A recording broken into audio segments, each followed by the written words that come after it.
1 अरब से अधिक मुसलमान एक दिन में 5 बार झुककर अल्लाह से प्रार्थना करते हैं जो उन्हें उनके नबी मोहम्मद द्वारा दी गई है। प्रत्येक दिन 5 बार वो काली चट्टान मक्का के पवित्र शहर की ओर मुंह करके इस्लाम धर्म में नई रीति से अपने आप को सौंपते हैं। पूरे संसार में प्रत्येक दिन एक विशाल समूह के रूप में ये झुकते हैं। मोहम्मद इनके नबी, कुरान इनका पवित्र शास्त्र, मक्का इनका पवित्र शहर तथा इस्लाम के अनुयायी होने के कारण अपनी एकता दर्शाते हैं।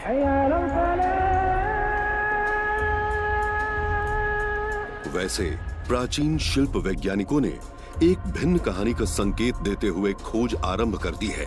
विद्वानों ने गंभीर रूप से जांच आरंभ कर दी है तथा इस्लाम के तथ्यों को चुनौती दे रहे हैं, और यदि वो सही है तो आज के मुसलमानों पर उसका क्या प्रभाव पड़ेगा। हमारे पास ऐसे उपकरण हैं जो पहले उपलब्ध नहीं थे, हम उन पर निर्भर हैं। आधुनिक तकनीक हमें अनुमति देती है कि इस्लाम के आरंभिक वर्षों के बारे में दोबारा सोचें तथा उन बातों को समझें जिसने इतिहासकारों को वर्षों से दुविधा में डाला हुआ है। पूरे संसार में यूनिवर्सिटियों, संग्रहालयों, पुस्तकालयों में प्राचीन पुस्तकें व लेख हैं जो विद्वानों के लिए इंटरनेट पर हैं।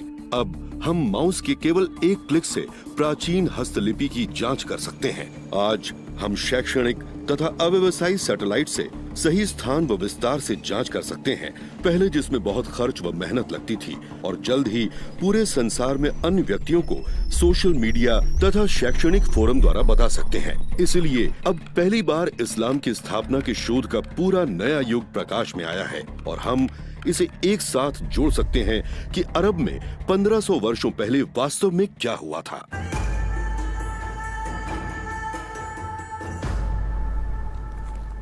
लेखक व इतिहासकार डैन गिब्सन का अधिकतर जीवन मिडिल ईस्ट में ही बीता। उन्होंने इस्लाम से पहले संसार के बहुत से प्राचीन काल के व्यक्तियों व स्थानों पर बड़े पैमाने पर शोध किया है। जब मैं अरब आया तब मैं तकरीबन 20 वर्ष का था और 30 वर्ष से अधिक मैंने यहाँ समय बिताया है। संसार के अद्भुत भाग के प्रत्येक कोने का शोध किया है। सब प्रमाणों को एक साथ जोड़कर उग्र नया सिद्धांत बनाया है। मैं विश्वास करता हूँ कि जो पहले विचार थे उनमें बदलाव आएगा। बहुत वर्षों के अध्ययन के बाद मैंने ये निष्कर्ष निकाला कि इस्लाम का आरंभ परंपरागत इतिहास से संभव है।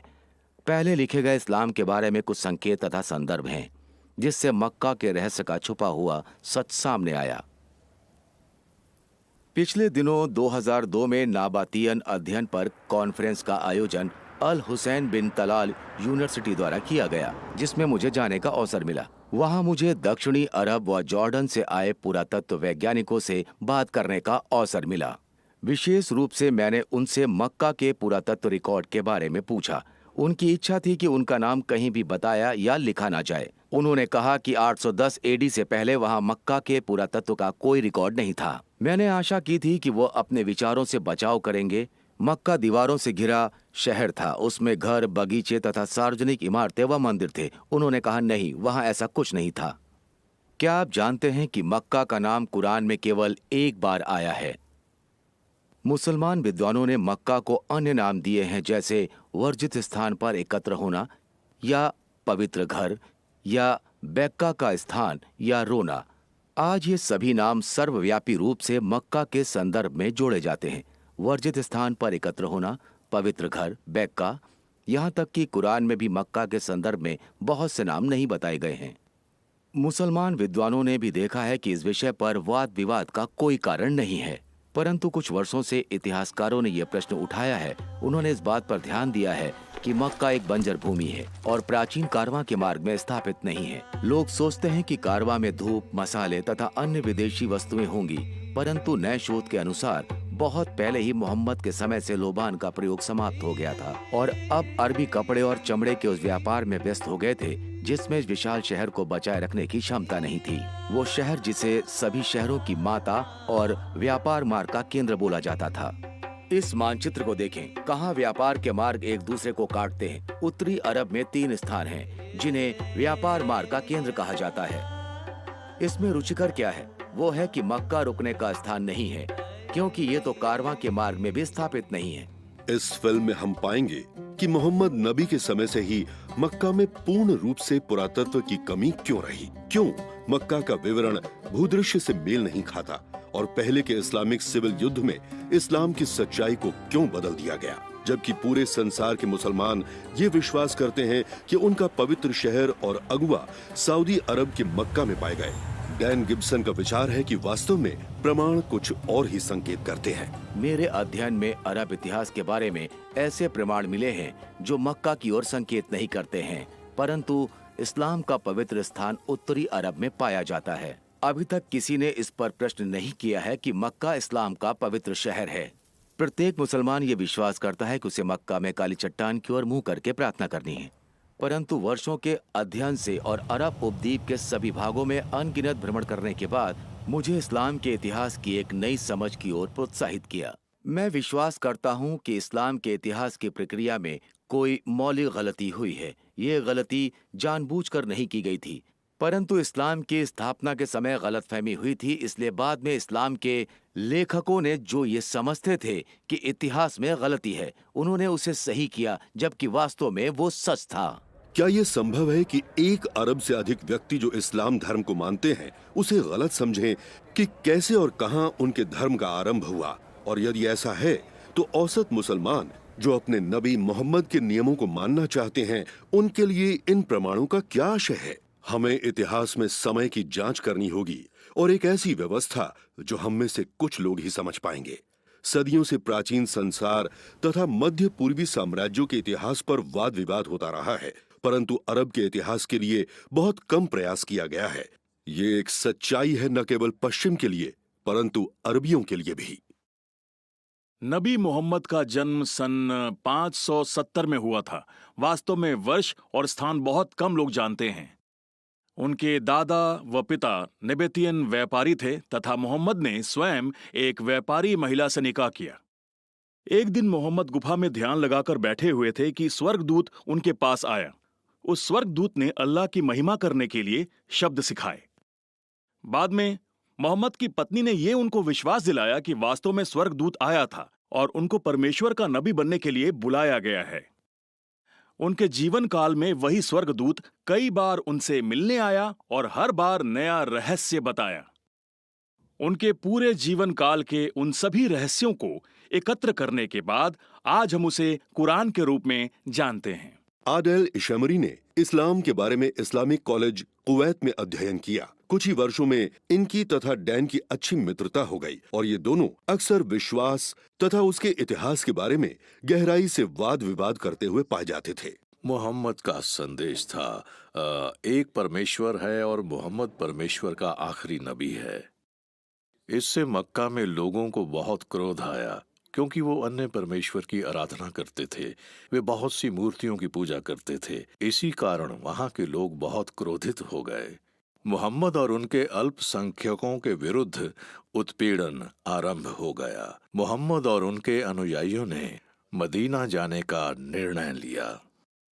मोहम्मद और उनके अनुयायी उत्पीड़न सह रहे थे। इस कारण वो अपने कुछ अनुयायियों के साथ मदीना भाग गए। अब वो शहर इस्लाम में परिवर्तित हो गया और मोहम्मद ने वहां एक सरकार की स्थापना की और वास्तव में उसी समय से हम इस्लामिक कैलेंडर की तारीख आरंभ कर सकते हैं। कुछ समय बाद उनके अनुयायियों ने कारवाओं पर हमला करना आरंभ कर दिया। सत्ता व संख्या में बढ़ने लगे। अंततः उनके साथ और अधिक व्यक्ति जुड़ते गए और वो संपूर्ण अरब में शक्तिशाली सेना के रूप में स्थापित हो गए। मोहम्मद का यह दर्शन था कि इस्लाम को पूरे संसार में फैलाया जाए, परंतु अचानक उनकी मृत्यु हो गई और झगड़े आरंभ हो गए और उन झगड़ों ने गृह युद्ध को बढ़ावा दिया। परंतु इतनी भिन्नता और विभाजन होते हुए भी इस विश्वास के विस्तार का सपना संसार में लगातार बढ़ता गया। अंततः उत्तरी अफ्रीका का अधिक भाग और केंद्रीय एशिया को इस्लाम ने अपने नियंत्रण में ले लिया। आज संसार का दूसरा बड़ा धर्म इस्लाम है। आज के समय में पूरे मध्य पूर्वी क्षेत्रों में जब कंस्ट्रक्शन कंपनियां नींव के लिए गड्ढे खोदना चाहती हैं, तो पुरातत्व विभाग से वहां कोई उपस्थित होना आवश्यक है। चाहे आप यरूशलेम, दमिश्क यमन या यर्दन कहीं के भी रहने वाले हैं, आप जहाँ भी गड्ढे खोदते हैं वहाँ किसी भी रूप में पुराने तत्व मिलने के अवसर होते हैं। दक्षिणी अरब के मक्का शहर में सब स्थानों पर खोदकर बड़ी इमारत, होटल तथा गगनचुंबी इमारत बनाए गए हैं। परंतु पुरातत्व विवादों के लिए आश्चर्य की बात है कि मक्का शहर में कोई महत्वपूर्ण और प्राचीन शहर के पुराने तत्व नहीं मिले। मोहम्मद का जन्म एक प्रमुख शहर में हुआ था। यहाँ बड़े कारवां व आर्मी मार्चिंग में अधिक संख्या में व्यक्तियों को लाना कोई समस्या नहीं थी। न केवल वहाँ अच्छी जनसंख्या थी, परंतु वो कृषि शहर भी था। कुरान में मक्का शहर को सभी शहरों की माता माना जाता है। अरबी में इसका नाम अल कुरा है। ये एक अद्भुत शहर तथा पुरातन विनाश के साथ दीवारों के शहर की ओर संकेत करते हैं। एक बहुत बड़ा जाना पहचाना शहर है ये। नबी मोहम्मद अपने कार्य तथा यात्रा को इतनी दूर ले जाते जब तक कि मक्का की तंग घाटी व बहुत सी पहाड़ियों के बीच न पहुंच जाते। मोहम्मद की पत्नी आयशा ने यह उल्लेख किया कि कैसे एक व्यक्ति मक्का के लिए तरस रहा था। उसने कहा, उसके लिए मैं वादी में जो हर तरह के घास से भरी हुई है रात गुजारूंगा। जब हम मक्का आए, हमने पानी तथा पेड़ों का आशीषित नगर देखा और उससे प्रसन्नता मिली। हम वहीं ठहर गए। अल बुखारी ने एक कैदी के बारे में बताया जो चेन से बंधा हुआ था और अंगूर खा रहा था। उन्होंने कहा, मक्का में वो फलों का समय नहीं था। इन बातों पर जो मक्का के बारे में लिखी गई उन पर विश्वास करना कठिन है। मक्का के आसपास के क्षेत्र में चट्टानें व रेगिस्तान है। मक्का में प्रतिवर्ष 10 सेंटीमीटर से भी कम वर्षा होती है। इतने अधिक तापमान व बंजर स्थिति में शायद ही पर्याप्त सब्जी उगती होगी। इतनी बड़ी जनसंख्या के लिए पर्याप्त भोजन पैदा करने का सवाल ही नहीं उठता। तो भी इस्लाम के पवित्र शहर का वर्णन पेड़ों से भरे खेत तथा घास व अच्छी भूमि से किया जाता है, परंतु मक्का के आसपास कोई भी कृषि योग्य भूमि नहीं। ये प्राचीन विवरण से भिन्न है।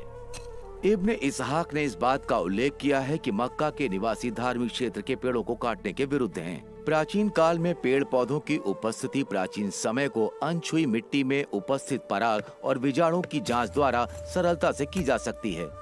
आज तक प्राचीन मक्का में एक भी पेड़ होने का कोई भी रिकॉर्ड नहीं है। एक अन्य दुविधा ये है कि अरब के पहले मानचित्रों में मक्का का शहर कहीं भी नहीं है। इतने बड़े व्यवसायी शहर का उल्लेख अरब के पहले मानचित्र में होना चाहिए, परंतु ऐसा कोई भी मानचित्र नहीं है जिसमें इस्लाम से पहले मक्का का उल्लेख हो। पिछले कुछ वर्षों में मैंने अरब के बहुत पुराने मानचित्र की कॉपी एकत्र की। बहुत मेहनत से मैंने उनका अनुवाद किया, लेकिन इस्लाम से पहले किसी भी मानचित्र में मक्का का उल्लेख नहीं देखा। क्या आप जानते हैं कि 740 एडी से पहले किसी भी साहित्य में मक्का का नाम नहीं आया है? ये बहुत ही दुविधापूर्ण है कि इस्लाम के इतिहास के 120 वर्ष पश्चात किसी भी करीबी देश को मक्का के अस्तित्व की जानकारी नहीं थी। ये बहुत ही दुविधापूर्ण है कि इस्लाम के इतिहास के 120 वर्ष पश्चात किसी भी करीबी देश को मक्का के अस्तित्व की जानकारी नहीं थी। अन्य देश कैसे एक बड़े शहर को अनदेखा कर सकते थे जिसमें हजारों व्यक्तियों की सेना थी, जिसमें कृषि, पेड़, घास तथा अंगूर थे? कैसे एक प्रमुख शहर जो व्यापार का प्रमुख केंद्र था, जिसमें दीवारें, मंदिर और सार्वजनिक इमारतें थीं, अन्य देशों के अभिलेखों में नहीं आया? सबसे दुविधापूर्ण ये है कि इसके भौतिक स्थान पर हमें कोई आरंभिक पुरातत्व का अभिलेख नहीं मिलता था। वो एक महत्वहीन स्थान था, यहाँ तक कि वो व्यापार मार्ग पर भी नहीं था। आज बहुत से इतिहासकारक इस निष्कर्ष पर पहुंचे हैं कि इस्लाम की स्थापना के लेख, कथाएं काल्पनिक हैं। ये प्रत्यक्ष है कि जो इस्लाम के रिकॉर्ड हमें बताते हैं तथा पुरातत्व वैज्ञानिकों ने जो पाया है, उसमें बहुत बड़ा अंतर है। इसलिए उन्होंने ये निष्कर्ष निकाला कि इस्लाम के अभिलेख मनगढ़ंत कहानियां हैं। मेरे वर्षों के अध्ययन से मैं ये समझ गया हूं कि पहले के रिकॉर्ड्स काल्पनिक नहीं हैं, परंतु उनका उल्लेख अलग स्थान पर किया गया है जो इस विवरण में सही है। मैं विश्वास करता हूं कि मोहम्मद का जन्म हुआ और वो किसी अन्य स्थान में बड़े हुए तथा मुसलमान गलत दिशा की ओर मुंह करके प्रार्थना करते हैं। इस्लाम के इतिहास में सामान्य रूप से यह स्वीकार किया गया है कि मक्का शहर में काबा एक प्रमुख पवित्र स्थान है और ये अरब में तीर्थ स्थान का केंद्र है। ये एक अच्छी शुरुआत हो सकती है कि इस्लाम की स्थापना से पहले तीर्थ स्थानों का अध्ययन किया जाए। इतिहासकार तबारी के रिकॉर्ड के अनुसार 2 प्रकार के तीर्थ स्थान हैं, हज व उम्रा। एक बड़ा तीर्थ स्थान तथा एक छोटा तीर्थ स्थान। मोहम्मद के दादा इस्लाम से पहले उम्रा करते थे। ये उम्रा मोहम्मद के समय से पहले उस समय का है जब अरब के तीर्थ स्थान पश्चाताप के लिए एकत्र होने का स्थान के नाम से जाने जाते थे। इस स्थान में बहुत से मूर्ति पूजक थे। ये नाम इस्लाम के पहले से उपस्थित हैं। मुसलमान आज भी इन्हीं नामों का प्रयोग करते हैं। ये नाम बाहरी हैं, ये इस्लामिक नहीं हैं।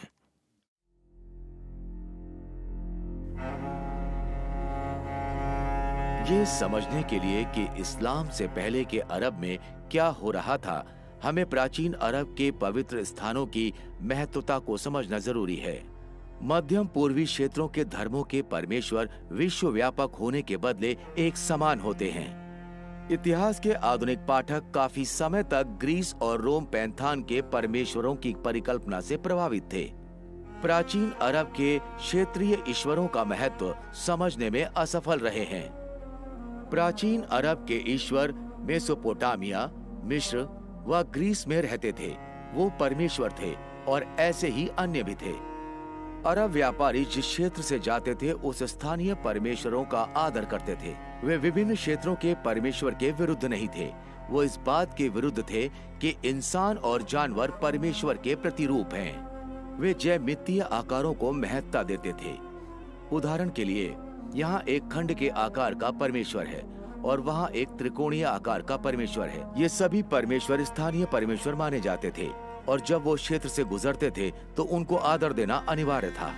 धर्म की ऐसी राय वास्तविक रूप में हमें ये दर्शाती है कि कुछ क्षेत्र और जगहें कुछ भगवानों के लिए पवित्र हैं। इसीलिए मंदिर के आसपास के क्षेत्र जैसे विशेष पहाड़ी या सुदूर रेगिस्तान क्षेत्र पवित्र स्थान माने जाते हैं। एक अहाता हो सकता है जहां लोग जमा हो सकते हैं, यहाँ तक कि अपने शत्रु के साथ भी सुरक्षित रहते हैं, क्योंकि सीमा के पवित्र अहाते में हिंसा मना है। दक्षिणी यर्दन में जब पर्यटक इस वादी रम की राजमर्यादा की सुंदरता में प्रवेश करते हैं तो अक्सर उत्तम तथा ऊंची नीची पहाड़ियों की सुंदरता में इतना खो जाते हैं कि वो मंदिर, जिसे कुछ लोग देवी लाट या अलाट को समर्पित किया गया मंदिर कहते हैं, वो छूट जाता है। इस नबेतियन मंदिर में एक पवित्र क्षेत्र था। पवित्र क्षेत्र मंदिर के सामने पहाड़ों तक स्थित था। इस्लाम से पहले अरब बहुत से समूहों में बटा हुआ था। वो विभिन्न परमेश्वर की आराधना किया करते थे और अक्सर जाति के विषयों पर आपस में लड़ाई करते थे। एक चीज जो उन्हें जोड़ती थी वो थी सबका एक साथ मिलकर एक प्राचीन तीर्थ स्थान पर जाना। कुरान में इसे मस्जिदुल हराम या एकत्र होने का वर्जित स्थान कहते हैं। मस्जिद का अर्थ है एकत्र होना और आज इसका अनुवाद मस्जिद है। इस्लाम से पहले कोई मस्जिद नहीं थी, इसलिए मस्जिद एकत्र होने का सिर्फ एक साधारण स्थान था। एकत्र होने का वर्जित स्थान शरणार्थियों के लिए एक पवित्र स्थान है जहां लगातार गतिविधियों तथा हिंसा को वर्जित किया जाता था। इसका मतलब था हराम। हराम या वर्जित का संदर्भ इस्लाम में बहुत मजबूत है। वर्जित मस्जिद का वर्णन कुरान में किया गया है और वो इस्लाम का पवित्र शहर था। मस्जिद अल हराम का पूरा आसपास का क्षेत्र वर्जित क्षेत्र था। अल्लाह ने मक्का को एक पवित्र धार्मिक स्थल बनाया। ये पहले भी धार्मिक स्थल था और भविष्य में भी रहेगा। किसी को इसकी झाड़ियों को उखाड़ने, पेड़ों को काटने या शिकार करने की अनुमति नहीं है। इसलिए हमारे पास इस्लाम के मौलिक पवित्र शहर के 2 वर्णन हैं।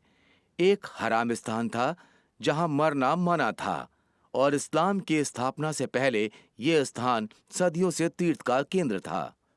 अब ये देखें, अधिकतम भित्री चित्र जो पूरे नेगियों और दक्षिण यर्दन में पाए गए वो प्राचीन शहर पेट्रा के तीर्थ स्थान में गए हुए व्यक्तियों द्वारा लिखे गए हैं। पेट्रा के लिए तीर्थ यात्रा पर जाते हुए हजारों व्यक्तियों ने अपने नाम व संदेश चट्टानों पर खोदे। इससे हमारे लिए एक समस्या उत्पन्न हुई। इस्लाम के पहले व उसके उदय के समय के मानचित्रों व साहित्य में मक्का अज्ञात है।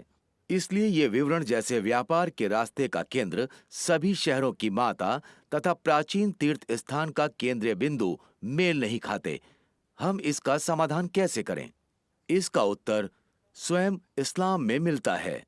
वर्तमान समय में सभी मस्जिदों में किबला की दिशा काबा की ओर होती है। मस्जिदों में एक स्थान जिसे मेहराब कहते हैं, वहां इमाम खड़े होते हैं और आराधना करने वालों की अगुवाई करते हैं। परंतु पहले के समय में मेहराब नहीं होते थे, इसके बदले एक दीवार किबला दिशा की ओर होती थी। पूरी इमारत काबा की ओर इशारा करती है। इस्लाम में विश्वव्यापी रूप से समझा जाता है कि किबला दक्षिणी अरब में मक्का की ओर है।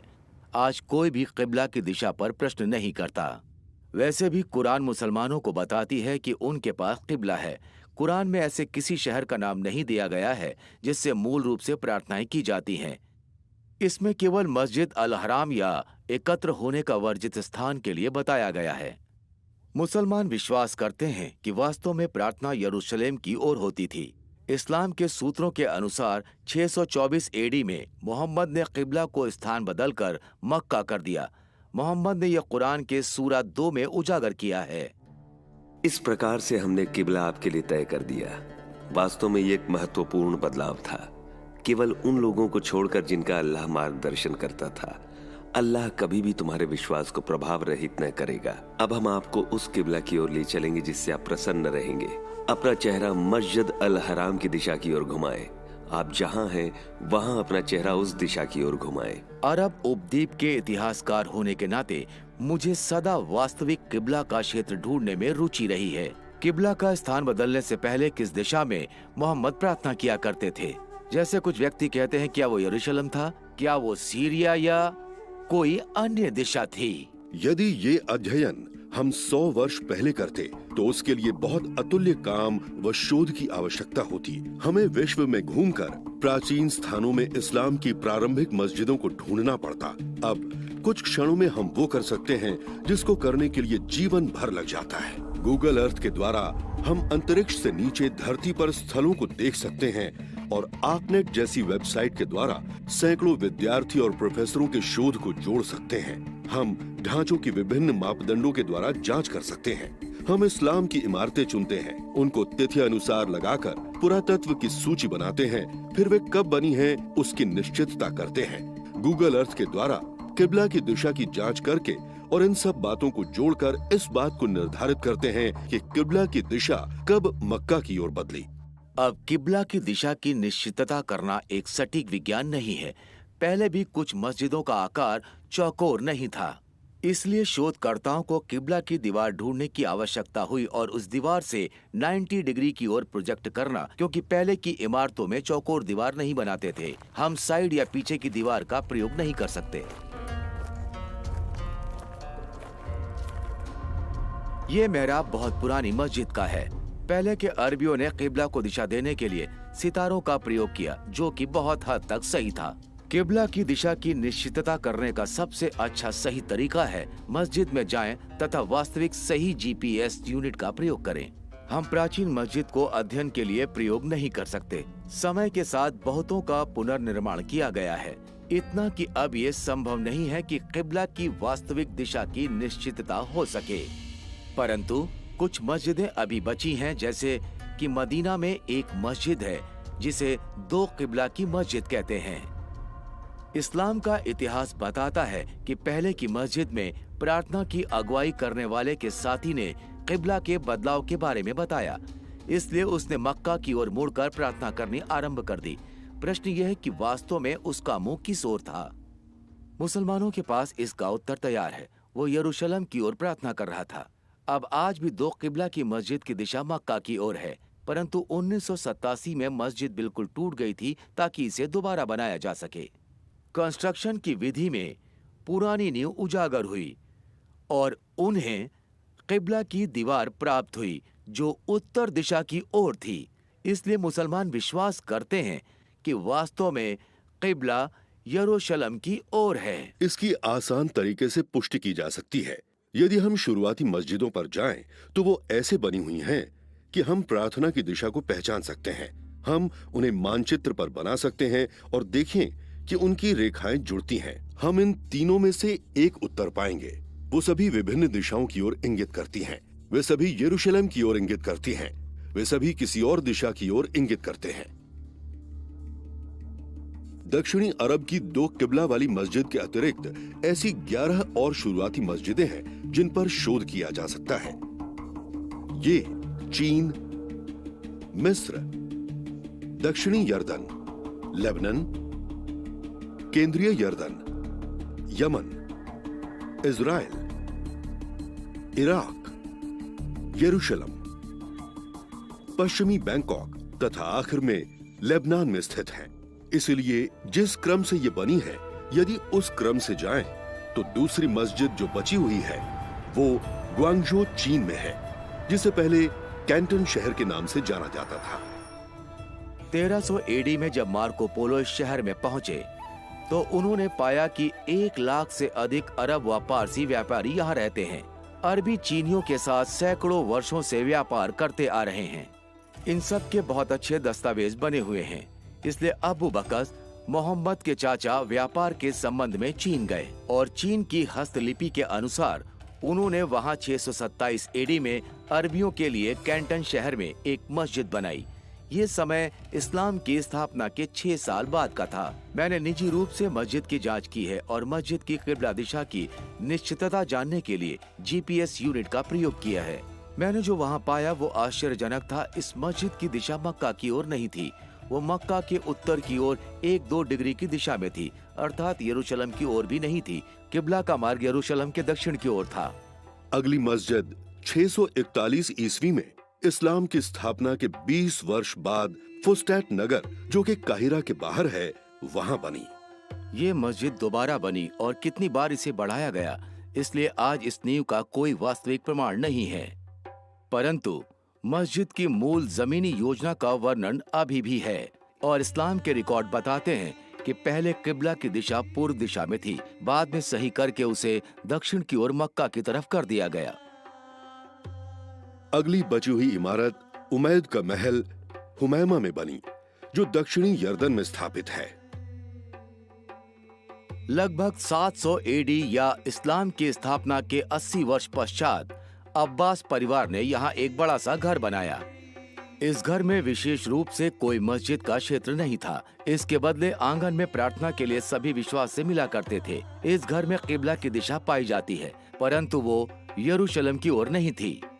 इसके बाद एक नई मस्जिद बालबैक लेबनान में बनाई गई। ये ध्यान दिया जाए कि इसकी किबला की दिशा मक्का की ओर नहीं थी। 1 वर्ष बाद उमायदों ने बड़ा व प्रभावशाली पैलेस सीटाडेल अमान यर्दन में बनवाया। ये मस्जिद दक्षिण की ओर इशारा करती है, मक्का भी वहीं है। इसके कुछ वर्षों बाद 705 ईस्वी या इस्लाम की स्थापना के 84 वर्षों बाद मुसलमानों ने बड़ी मस्जिद सना यमन की राजधानी में बनाई। वैसे तो ये मस्जिद मक्का की सामान्य दिशा की ओर इंगित करती है, पर वास्तव में ये यरूशलेम से थोड़ा पश्चिम की ओर इंगित करती है। इसके बाद 706 एडी में उमायद मुसलमान शासकों ने खिरबत अलमिनिया एक बड़ा महल इजराइल में गलील के किनारे बनवाया।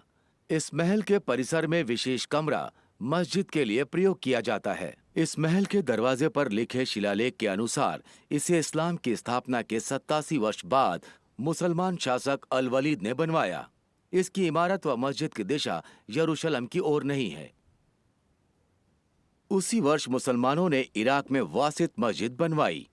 वास्तविक पुरातत्वकारों ने दावा किया है कि ये मस्जिद यरूशलेम की ओर संकेत करती है, परंतु बाद के शोध दर्शाते हैं कि यह मस्जिद यरूशलेम के दक्षिण की ओर संकेत करती है। इससे अगली मस्जिद अल अक्सा मस्जिद यरूशलेम में ही है। ये मस्जिद मंदिर का गुंबद नहीं है, परंतु एक पुरानी मस्जिद जो गुंबद के दक्षिण की ओर है। ये मस्जिद यरूशलेम में ही है, परंतु इसमें किबला भी है और जो मक्का की ओर इंगित नहीं करती। अगली मस्जिद 724 ईस्वी इस्लाम की स्थापना के 103 वर्ष बाद बनाई गई। ये खिरबत अल मफजर मस्जिद यर्दन घाटी के पास यरीहो में है। ये महल तब बनाया गया जब उमायद वंश समाप्ति पर था। इसकी जमीनी योजना को देखकर हम बता सकते हैं कि ये महल और उसकी मस्जिद की दिशा मक्का की ओर न होकर दक्षिण की ओर है। उसी वर्ष एक मस्जिद बेरूत से 58 किलोमीटर दूर अंजार में बनाई गई। ये उमैद के अंतिम समय के आसपास बनाई गई और लगभग 30 वर्ष बाद यह गिरकर नष्ट हो गई। अंत में इसे ऐसे ही छोड़ दिया गया। उसके बाद से इसे दोबारा नहीं बनाया गया। हम आसानी से किबला की दिशा का अनुमान लगा सकते हैं, जो मक्का या यरूशलेम किसी की ओर भी इंगित नहीं करती। अब हम इन सब को एक मानचित्र में लगाते हैं। इसका नतीजा अद्भुत है। इस्लाम के 100 वर्षों के बीच में जितनी भी बची हुई मस्जिदें थीं, हमने उन सब को देखा और वो सब 100% उस जगह की ओर इंगित करती हैं जो मक्का में नहीं परंतु दक्षिणी यर्दन में था। पूरब, पश्चिम, उत्तर, दक्षिण सभी ओर से मस्जिद इसी दिशा की ओर इंगित करती है। किबला की दिशा की निश्चितता के लिए यह कोई छोटी गलती नहीं है। ये सब विशेष रूप से एक स्थान की ओर संकेत करती हैं।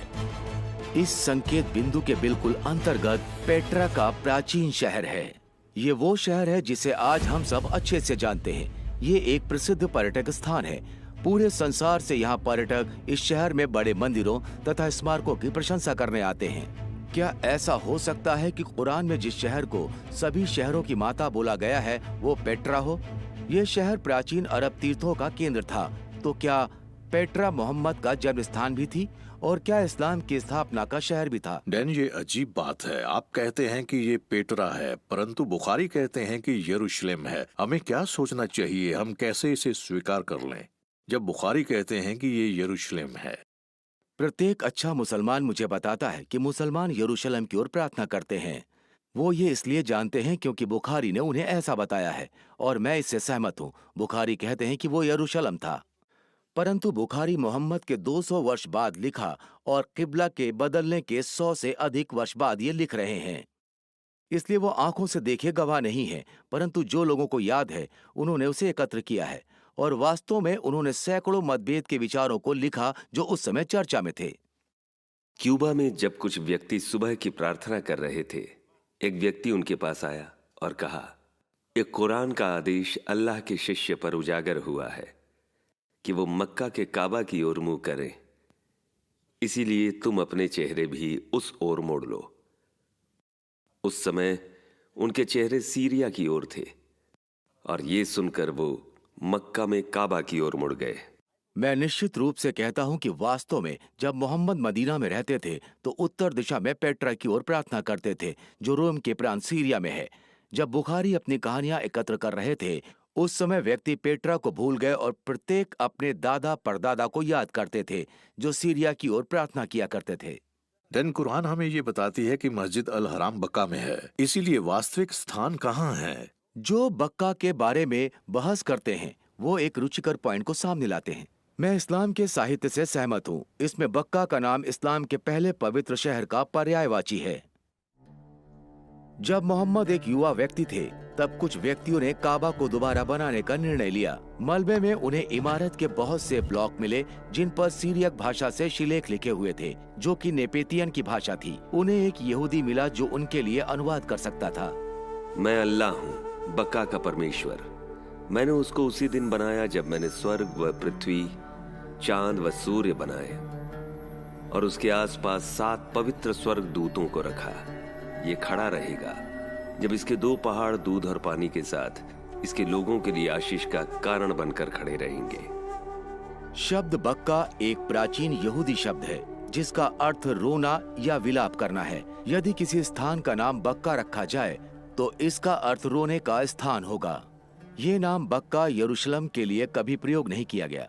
ये बाइबल में भजन संहिता 84 में केवल एक बार आया है। यहाँ इसे रोने की तराई के संदर्भ में प्रयोग किया गया है, परंतु कुरान भी रोने की तराई के बारे में बताती है जब हाजिरा इस्माइल के लिए रोती है। कुरान ये बताती है कि ये कहानी बक्का में घटी, जो कि लोगों के लिए पहले का नाम था जहाँ काबा बनाया गया। निश्चित रूप से यह स्थान यरूशलेम नहीं है जिसे पहाड़ों की ऊंचाई पर बनाया गया है, तराई में नहीं। मैं सोचता हूँ कि उत्तर बहुत सरल है। वहाँ पेट्रा में बहुत बड़े भूकंप आए थे, जैसे 551 एडी में आया, मोहम्मद के जन्म से केवल 19 वर्ष पहले। हमें बताया जाता है कि भूकंप के समय बहुत सा पेट्रा का क्षेत्र नष्ट हो गया। पेट्रा को शायद बक्का की तराई कहा जाता था क्योंकि इतने वर्षों में भूकंपों के कारण बहुत व्यक्ति मारे गए हैं।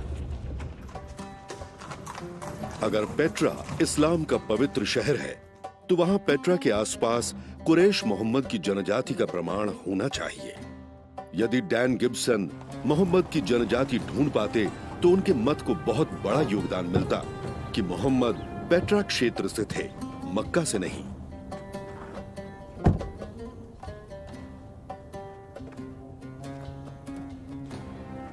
बहुत पहले यह हावर का शहर के नाम से जाना जाता था, या आज के समय में हुमेमा। पुरातत्वकारों ने एक फार्म हाउस के बारे में बताया जो अब्बासिद परिवार की संपत्ति थी। कुछ समय बाद वहां एक मस्जिद बनाई गई।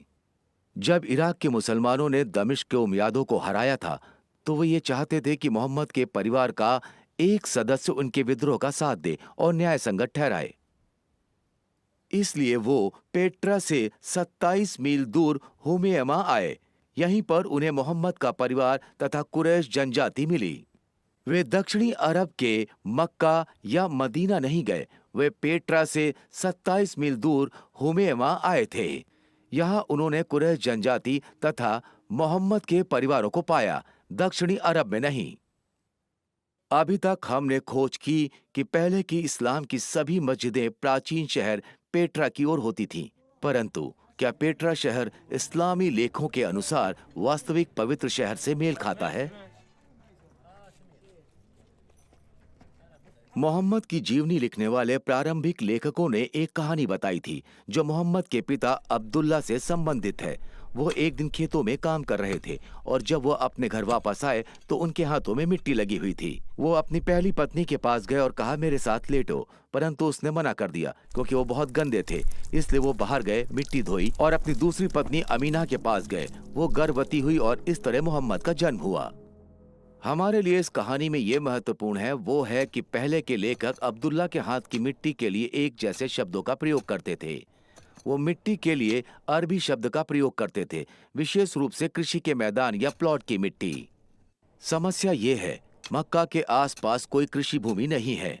जब हम पेट्रा आते हैं तो वहाँ पानी, खेतों तथा पेड़ों को पाते हैं।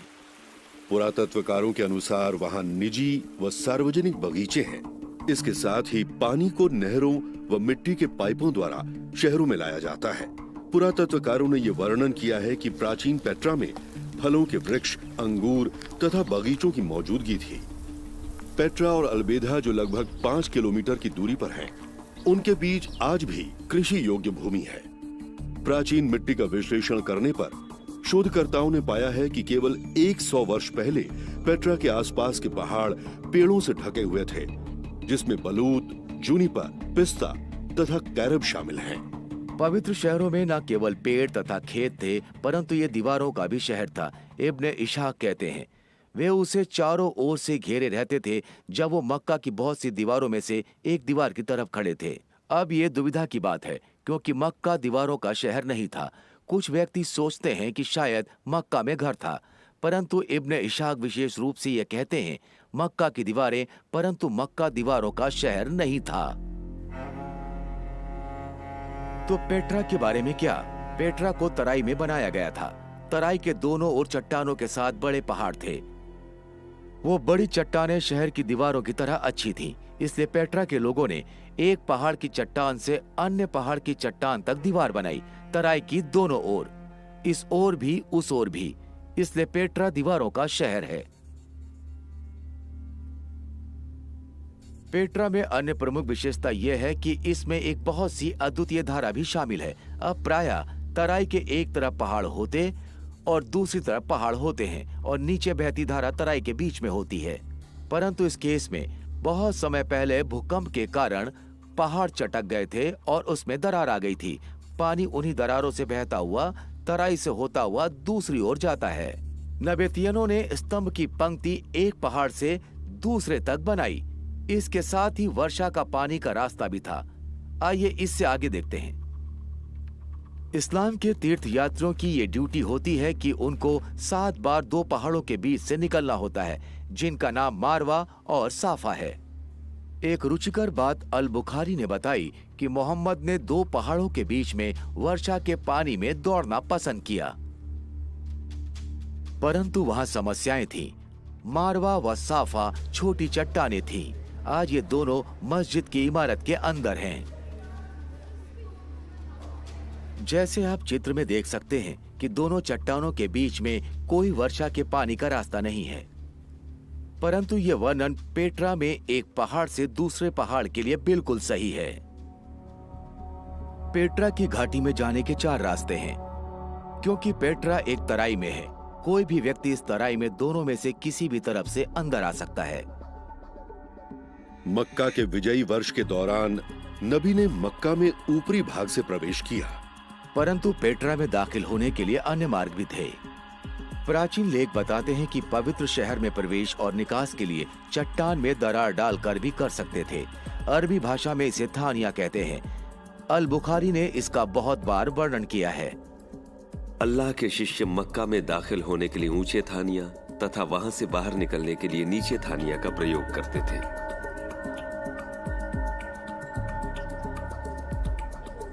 नबी तब तक आगे बढ़ते जाते थे जब तक कि वो थानिया के द्वारा कुरैश के लोगों तक न पहुंच जाते। वहाँ 2 थनिया प्रवेश द्वार हैं। इनमें से एक प्रसिद्ध सिख है, जिसमें से होकर पर्यटक शहर में प्रवेश करते हैं। दूसरा खंभों की पंक्तियों से थोड़ी दूरी पर है और यह रास्ता कैनियंस की भूल भुलैया की ओर जाता है, जो आखिर में वादी अरब में जाकर खाली हो जाता है, जो कि मृत सागर के नीचे है। पेट्रा में भी बहुत से मंदिर हैं। वहां पर वो मंदिर हैं जो आज शेरों के पंख वाला मंदिर कहलाता है, या अल उज़ा का मंदिर। मेरे पीछे वो है जो आज कसर अल बिद कहलाता है, या फिर दुशारा परमेश्वर का मंदिर। छोटी पहाड़ों की श्रृंखला जो यहाँ है परमेश्वर का घर था, और यहाँ पहाड़ों के बिल्कुल बीच में परमेश्वर अल दुशारा का मंदिर है। अब इब्न हिशम ने हमें एक रुचिकर कहानी सुनाई। ये इस्लाम के इतिहास की प्रारंभिक बात है। उस समय बहुत कम व्यक्ति धर्म परिवर्तन करके इस्लाम धर्म में आए थे। इनमें से एक व्यक्ति मक्का का अल तुफैल बिन उम्र के नाम से जाना जाता था। उसने एक यात्रा के दौरान इस्लाम धर्म को स्वीकार किया। जब वो घर लौटकर मक्का आए, उनकी पत्नी ने भी इस्लाम धर्म स्वीकार करने का निर्णय लिया। अल तुफैल ने अपनी पत्नी से कहा कि वो दुशारा मंदिर जाकर अपने आप को वहां स्वच्छ करे। उस पवित्र क्षेत्र में पानी धीरे धीरे टपक रहा था, जहां वो अपने आप को साफ कर सकती थीं। वहां वो साफ हुई और घर वापस आकर इस्लाम के बारे में सीखा।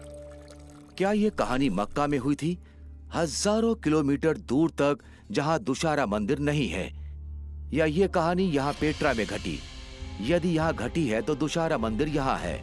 वो यहाँ इस मंदिर में आई होंगी, अपने आप को साफ किया होगा और फिर घर गई होंगी। क्या दक्षिणी अरब मक्का में दुशारा का मंदिर है? नहीं, यहाँ कोई मंदिर नहीं है। किसी चट्टान में दरार नहीं है, कोई पानी की नहर नहीं है, कोई दीवारों का शहर नहीं है, कोई घास नहीं है, कोई पेड़ नहीं है, कुछ नहीं है। ये सब यहाँ पेट्रा में है। पहले 100 वर्षों में पूरे इस्लामिक संसार में प्रत्येक मस्जिद अल हराम व वर्जित एकत्र होने का स्थान जो पेट्रा में स्थित है, उस ओर इंगित करती थी। संसार में ऐसा कोई अन्य शहर नहीं है जिसमें ये वर्णन के अनुसार सही हो। अरब की आवाज अल खताब ने जैद को इतना परेशान किया कि उसे जबरदस्ती मक्का के ऊपरी हिस्से में जाना पड़ा और उसे हिरा के पहाड़ों में शहर की ओर रहना पड़ा। इस संदर्भ में ये नोट करना रुचिकर है कि हीरा पहाड़ मक्का के ऊपरी हिस्से में स्थित है। यदि आज आप मक्का जाएं तो हीरा पहाड़ की गुफा शहर की ओर नहीं है, परंतु यहाँ पेट्रा में शहर की ऊंची तरफ के उत्तरी खंभों वाली पंक्ति की गलियों और निचली तरफ की दक्षिणी खंभों की पंक्ति की गलियों में है। वास्तव में शहर खंभों वाली पंक्ति की गली से आधे में बढ़ गया है। यदि मक्का का पवित्र शहर पेट्रा है, तो जिस गुफा में मोहम्मद को पहला रहस्य उजागर हुआ था, वो भी वहीं होनी चाहिए।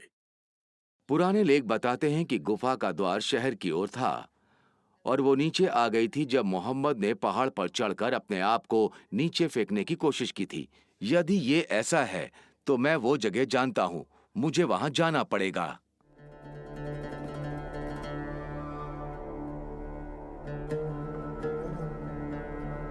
यहाँ इस गुफा में हम विभिन्न प्रकार के परमेश्वर के खंड देख सकते हैं।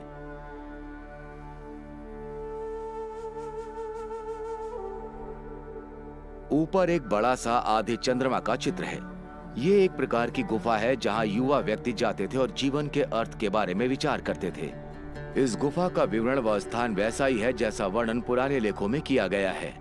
शहर के बिल्कुल बाहर मुख्य द्वार शहर की ओर है और ये प्रमाण है कि लोग यहाँ आकर धार्मिक आराधना और ध्यान में समय बिताते हैं। मैं सोचता हूँ इस्लाम के सभी व्यक्तियों के लिए यह पवित्र स्थान है और वो यहाँ है, पेट्रा में।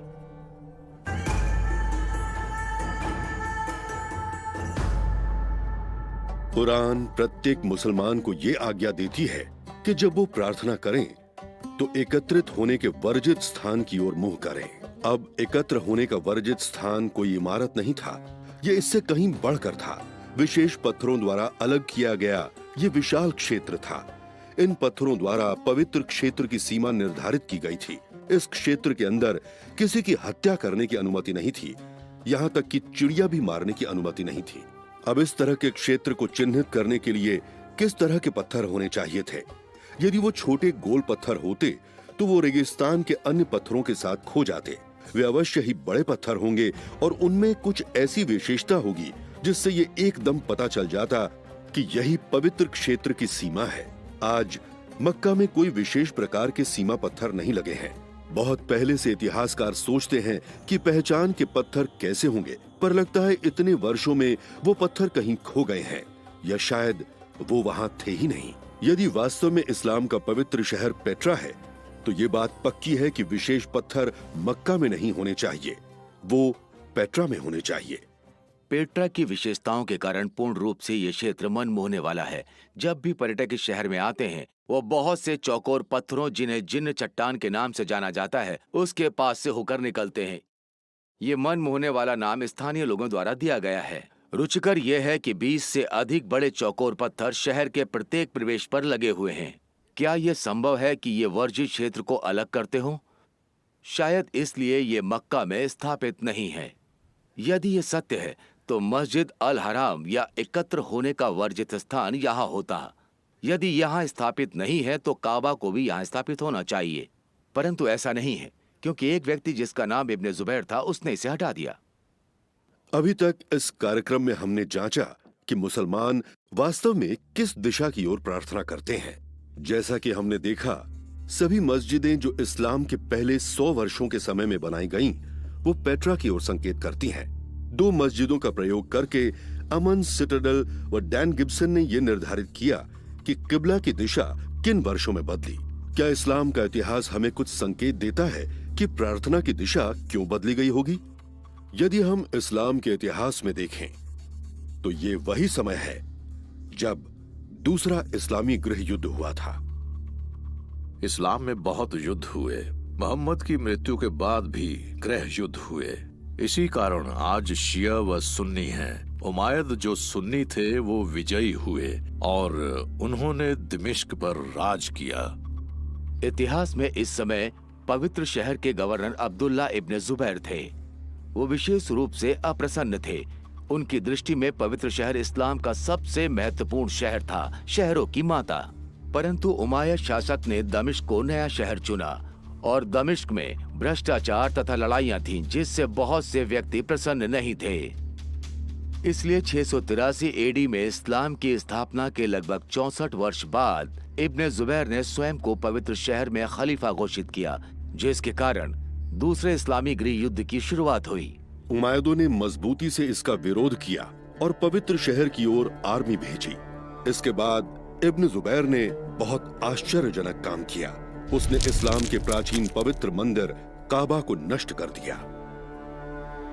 इब्न जुबैर ने पवित्र काबा को नष्ट करके भूमि के स्तर तक कर दिया और उसकी नींव भी खोद दी। तब उन्होंने काले पत्थर को रेशम की पट्टी में एक लकड़ी के स्टैंड में उसके पास रखा। उमायदों ने इब्ने जुबैर और उसके साथियों के विरुद्ध युद्ध किया, परंतु 40 दिनों के बाद समाचार आया कि दमिश्क के शासक खलीफा की मृत्यु हो गई। अब उमायद के जनरल ने दबाव डाला कि युद्ध अभी समाप्त नहीं हुआ है, परंतु उन्हें दमिश्क की ओर वापस लौटना पड़ेगा, जिससे नए खलीफा की स्थापना कर सकें। उमायद के शाही परिवार के सदस्य युद्ध में आए हुए थे उन्हें कहा गया कि पूरी सेना के साथ सुरक्षित दमिश्क लौट जाएं। इसलिए पूरी सेना के सदस्य वापस लौट गए। यहाँ हम इस समस्या का सामना करते हैं वो है समय की अवधि का। इस्लामिक रिकॉर्ड के अनुसार यह स्पष्ट है कि जब खलीफा की मृत्यु हुई उसके बाद 13 वर्षीय बेटे ने उनके स्थान पर शासन किया। अल तबारी वॉल्यूम 20 में विशेष रूप से हमें बताया गया है कि अपने पिता की मृत्यु के बाद केवल 40 दिनों तक जीवित रहा, जिसके बाद उसकी भी हत्या की गई थी। इस समय के दौरान सेना पवित्र शहर से दमिश्क की ओर वापस लौट गई। धीमी गति से चलने वाली आर्मी को रेगिस्तान के सऊदी से सीरिया दमिश्क की 1400 किलोमीटर की यात्रा को पूरा करने में बहुत समय लगा होगा। यदि सेना प्रतिदिन 20 मील चलती तो भी उसे यात्रा पूरी करने में 43 दिन लगते। संदेशवाहक का संदेश लाना, सेना का वापस जाने का निर्णय लेना और उस निर्णय पर अमल करने में और 43 दिन के सफर में जितना समय लगा होगा वो वास्तव में पर्याप्त समय नहीं था। मक्का हमारी सोच से भी दूर है। वैसे यदि पवित्र शहर पेट्रा हो तो तब दूरी बहुत घट जाती।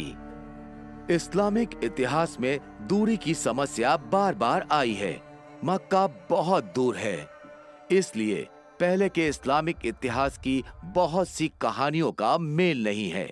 युद्ध में शांति काल के दौरान इब्न जुबैर के पास समय था कि अपनी बचाव सेना को फिर से बनाए और उमैद सेना की वापसी की तैयारी करें। अब मैं आपको कुछ दिखाना चाहता हूँ। यहाँ अल तबारी द्वारा लिखे गए इस्लाम के कुछ ग्रंथ हैं। अल तबारी अधिक सामग्री को एकत्र करने में कामयाब हुआ। उसने इस्लाम के इतिहास के प्रत्येक वर्ष में घटित घटना को लिखा। उन्होंने प्रत्येक वर्ष के लिए एक अध्याय, कभी कभी 2 अध्याय भी लिखे, परंतु तभी कुछ अजीब हुआ। पवित्र शहर के लिए वर्षों युद्ध चला, परंतु इस्लाम के इतिहास का 70वां वर्ष बहुत महत्व रखता है। ये ध्यान देने योग्य कि 69 वर्ष में जो कुछ घटा उसका वर्णन अल तबारी ने 15 पृष्ठों में किया और 71वें वर्ष में जो घटा उसका वर्णन 27 पृष्ठों में किया। लेकिन 70 वर्ष कहाँ गया? अब ये देखें, अल तबारी ने 70वें वर्ष के लिए केवल कुछ पंक्तियां लिखी हैं। क्या उन्हें इस वर्ष के लिए कोई और जानकारी नहीं मिली थी, या बाद में संपादकों ने इस वर्ष को अल तबारी के लेखों से हटा दिया? वो कुछ पंक्तियां हैं, परंतु वो हमें कुछ कष्टदायक विवरण देता है।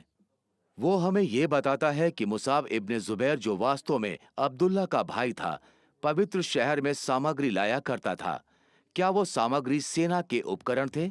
नहीं, वो ये बताता है कि वो बहुत से घोड़े और ऊंट लाता था। मैं विश्वास करता हूँ कि ये वही वर्ष था जब इब्ने जुबैर के अनुयायी दक्षिणी पेट्रा से अरब के रेगिस्तान में वो स्थान ढूंढने गए थे जहाँ वो उमैद की सेना के विरुद्ध खड़े हो सकें। इस वर्ष का सारा विवरण अल तबारी के इतिहास से हटा दिया गया, परंतु हम ये जानते हैं कि उनका बहुत से ऊंटों और घोड़ों को प्राप्त करने का उद्देश्य कुछ और नहीं बल्कि यही होगा कि बहुत से लोगों को शहर से बाहर ले जाया जाए। युद्ध का ये शांतिकाल अगले वर्ष भी जारी रहा, जिसका फायदा उठाकर इब्ने जुबैर ने एक धार्मिक परियोजना पर काम करना शुरू कर दिया। उसने काबा को दोबारा बनाने का निर्णय किया, परंतु अल तबारी हमें ये नहीं बताते कि नई काबा कहाँ बनाई गई है। क्या यह स्थान पेट्रा था या फिर मक्का से बहुत दूर कोई नया सुरक्षित स्थान था? मेरा विश्वास है कि नई काबा सऊदी अरब में बनाई गई होगी तथा काली चट्टान वहां से हटाकर किसी सुरक्षित स्थान पर रखी होगी। अगर इब्ने जुबैर ने पवित्र शहर को खो भी दिया तो भी उसके पास चट्टान व नई काबा थी। नए खलीफा की स्थापना के बाद उमैद आर्मी लौट गई। इस बार सेना बड़ी थी और उमैद अपने साथ बड़े हथियार लाए थे। इसके साथ ही एक पत्थर फेंकने वाली मशीन लाए थे जिसे मैंजनीक कहते हैं। मक्का की गुफा में इब्न जुबैर और अल हज्जाज का युद्ध 6 महीने और 17 रातों तक चला। यूसुफ इब्न महक कहते हैं, मैंने मैंजनीक देखा जिससे पत्थर फेंके जा रहे थे। आकाश में बहुत तेज गड़गड़ाहट और बिजली थी, जिसकी आवाज जो पत्थरों से ज्यादा बढ़ गई थी, जिसके कारण पत्थरों की आवाज सुनाई नहीं दे रही थी, जिस कारण चेहरे ढके हुए थे।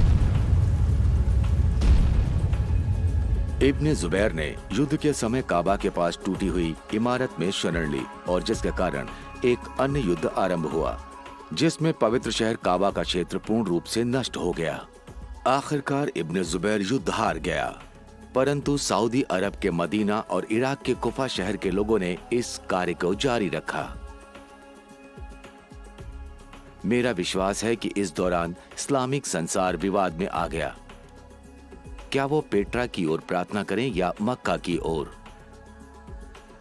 महान इस्लामिक साम्राज्य दो भागों में बढ़ गया।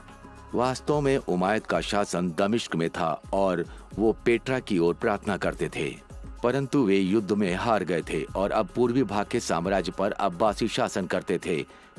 उन्होंने सारी मस्जिदें मक्का की ओर बनाई।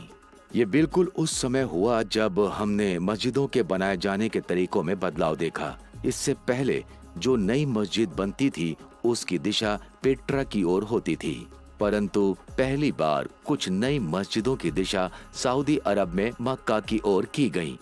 परंतु समस्या अभी भी थी कि पुरानी मस्जिदों का क्या करें, वो पेट्रा की ओर बनी हुई थीं।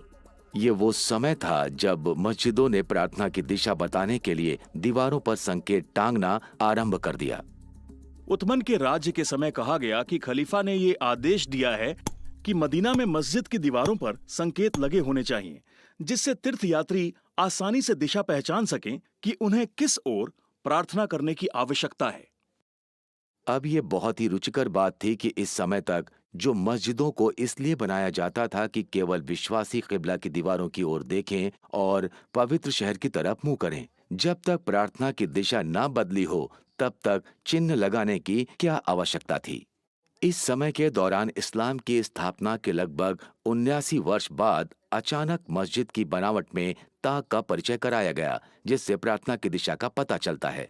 ये ताक पुरानी इमारतों में जोड़ी गई और इसके साथ ही नई इमारतों में भी बनाई गई। आज हर मस्जिद में ताक सामान्य है, परंतु पहले ऐसा नहीं था। किबला की दिशा के बदलाव तक कोई ताक नहीं था। गृह युद्ध में उमायद अभी भी पेट्रा की ओर प्रार्थना करते हैं, परंतु पवित्र शहर मदीना में और कूफा में बागियों ने सऊदी अरब की नई किबला की ओर प्रार्थना करना चुना। जब कूफा की सेना इब्न जुबैर से मिली, बुजैर इब्न अब्दुल्ला अल मूसली कहते हैं, परमेश्वर की प्रशंसा हो जिसने हमें बेड़ियों से परखा है और तुम्हें हमें माफ करने के द्वारा परखा है। इब्न जुबैर, हम ऐसे व्यक्ति हैं जो उसे किबला की ओर देखते हैं जिसकी ओर आप देखते हैं। कितना अजीब वाक्य है। हम वो व्यक्ति हैं, हम उसी किबला की ओर देखते हैं जिसकी ओर आप देखते हैं। मुस्लिम इतिहासकार ये बहस करते हैं कि इसका मतलब ये अन्य मुसलमानों वाली ही किबला है, परंतु अब जब हमने इस समय किबला के बदलाव के उस प्रमाण के रहस्य को खोल दिया है, इस वाक्य का विशेष महत्व हो जाता है। कूफा के व्यक्ति इब्ने जुबैर के साथ जुड़ गए उसकी किबला को अपनाने के लिए। बात की घटनाओं के समझने की ये कुंजी है। यद्यपि इब्ने जुबैर मारा गया, ऐसा लग रहा था कि वो गृह युद्ध हार गया है। कूफा शहर की उन्नति में अब्बासी शाही खानदान की बहुत बड़ी भूमिका थी और कूफा एक धार्मिक केंद्र और कुरान की प्रतिलिपि करने का स्थान बन गया। इस्लामी संसार में चीजें बहुत अव्यवस्थित थीं। मुसलमान न केवल राजनीतिक परंतु धार्मिक रूप से भी बंट गए थे। नबी मोहम्मद ने यह प्रकाशित किया था कि इस्लाम का मूल अल्लाह की इच्छाओं का पालन करना है।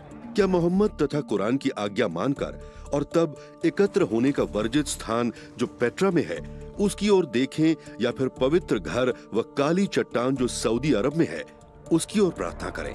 अब तक डैन गिब्सन ने उन मस्जिदों को जो इस्लाम की पहली शताब्दी से मौजूद हैं उनको आलेखित किया और वे सब यर्दन में पेट्रा की ओर संकेत करती थीं। तो उन मस्जिदों का क्या जो इस्लाम की दूसरी सदी में थीं, क्या वो सब भी पेट्रा की ओर संकेत करती हैं? यहाँ से कुछ बातें रुचिकर होना आरंभ होती हैं।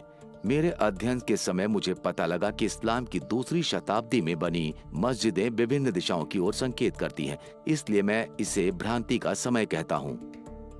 इस्लाम की स्थापना के 102 वर्ष बाद उमर की मस्जिद दक्षिणी सीरिया के प्राचीन शहर बसरा में बनाई गई। जैसा कि आप देखते हैं कि मस्जिद की अभिमुखता मक्का की ओर इंगित नहीं करती है, लेकिन ना ही साफ तौर से वो पेट्रा की ओर इंगित करती है। 5 वर्ष बाद मुस्लिम शासकों ने सीरियन रेगिस्तान में एक महल बनाया जिसे कसरुल हायर अल गरबी कहते हैं। ये महल की योजना और इमारत के कोने में मस्जिद का रेखा चित्र है। पूरी इमारत का मुख मक्का और पेट्रा के बीच में कहीं और है। कुछ वर्षों बाद पलमारा से 100 किलोमीटर उत्तर में कसरुल शार्की महल बनवाया गया।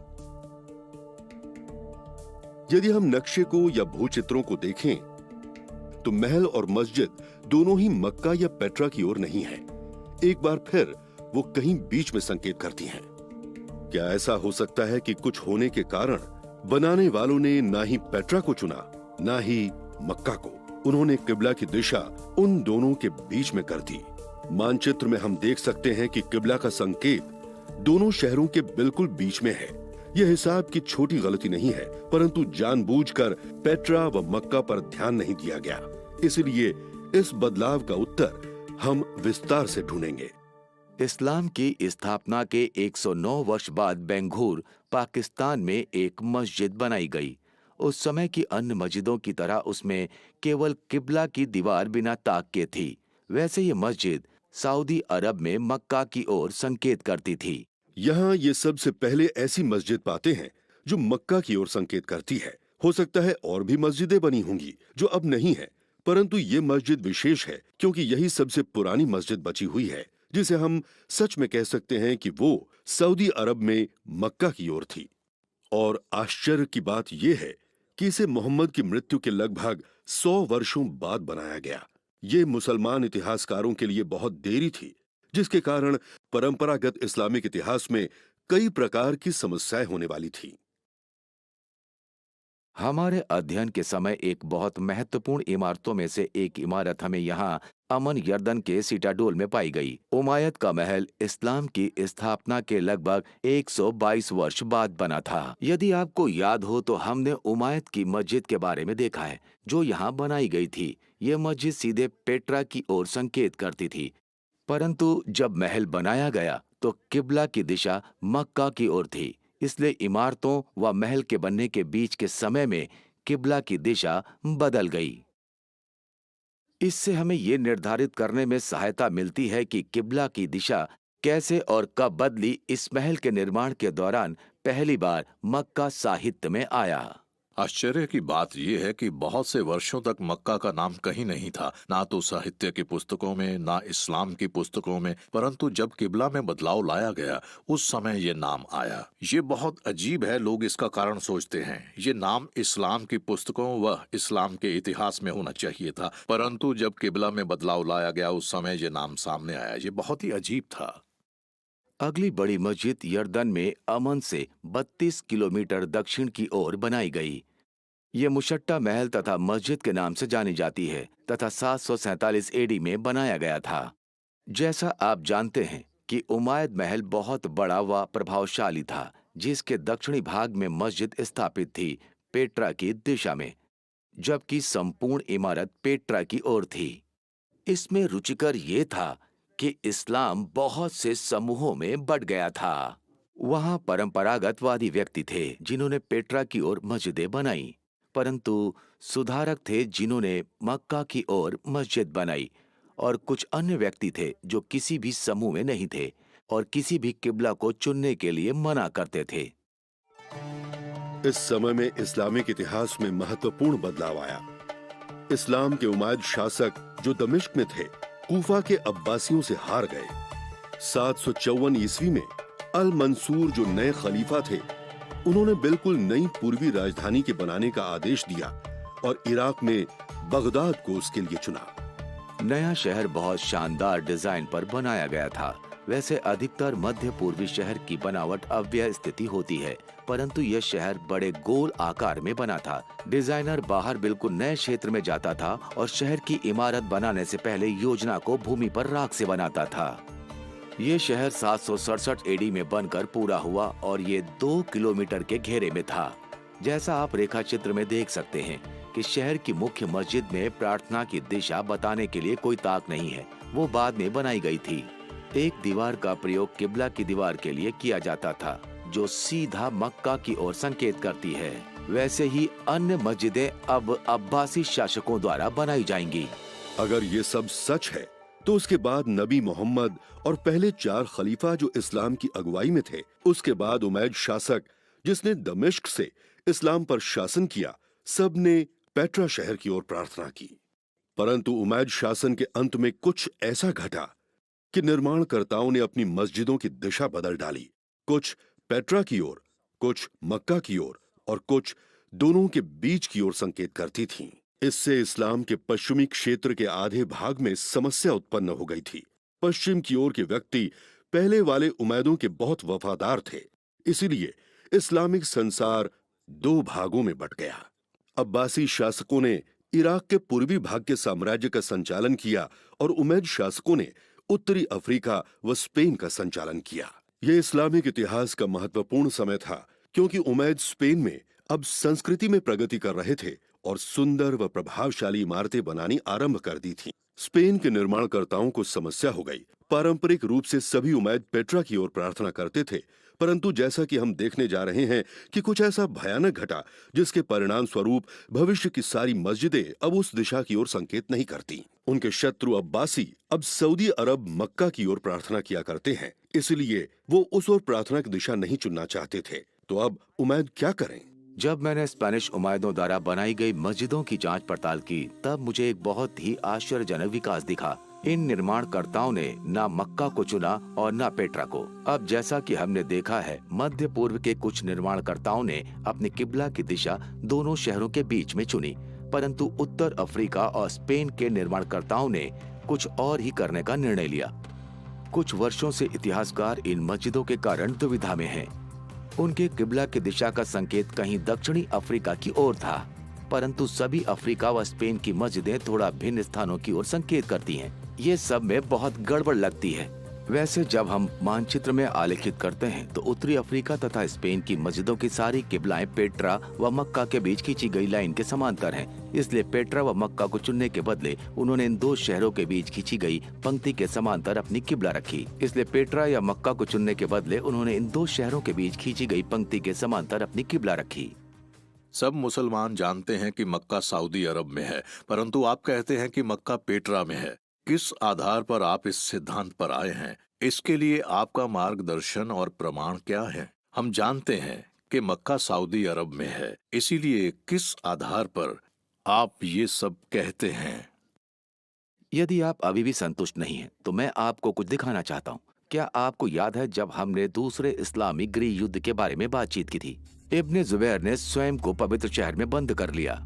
उमायद सीरिया की सेना ने उसे घेर कर 4 महीने तक उसे वहीं रखा।